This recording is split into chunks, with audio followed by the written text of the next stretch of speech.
kasih.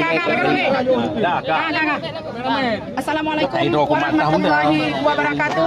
Waalaikumsalam. Alhamdulillahirabbil alamin. Wassalatu wassalamu ala asyrafil anbiya'i wal mursalin wa ala alihi wa sahbihi ajmain. Pamandung puja apa Allah. Diberi kegedayan wabah kudrah iradah dan dengan rahmat dari Rasulullah sallallahu alaihi wasallam bahawa kedanyo wujud ke umat yang betul-betul kita jalankan syariat Islam sepenuh jiwa. Amin. Amin. Yang perlahan mbak orangnya yang tayo pegah nak ke Pakai bahasa Indonesia, Bu. ya, oh ya. Jaga jarak kalau bisa. Kita sebagai Bu, bentar, Bu. iya. Atas nama siapa, Bu? Saya atas nama Ibu Enal Mardiah, Bunda. ya Bunda Enal Mardiah Gajah Keng, ya Kolim, yaitu saya adalah pejuang sejati, ya. Kalau menurut saya itu pejuang sejati.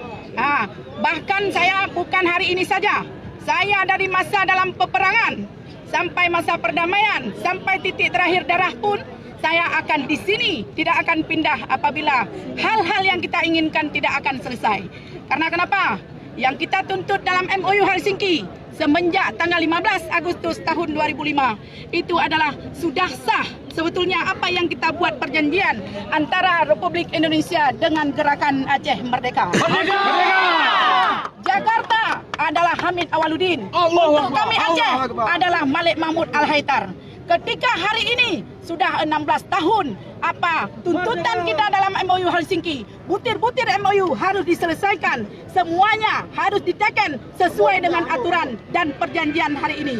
Kami mengharapkan baik daripada pihak perempuan, pihak lelaki dan siapapun orang-orang yang telah kami kirim dalam parlemen, ada di eksekutif, ada di legislatif, dan bahkan sekarang DPR RI yang sudah ke Jakarta. Kami akan menuntut mereka apabila mereka tidak memperjuangkan hak yang sudah perjanjian. Karena adalah naik ke parlemen itu bukan tipe bermain, tetapi tipe kita adalah untuk mensahkan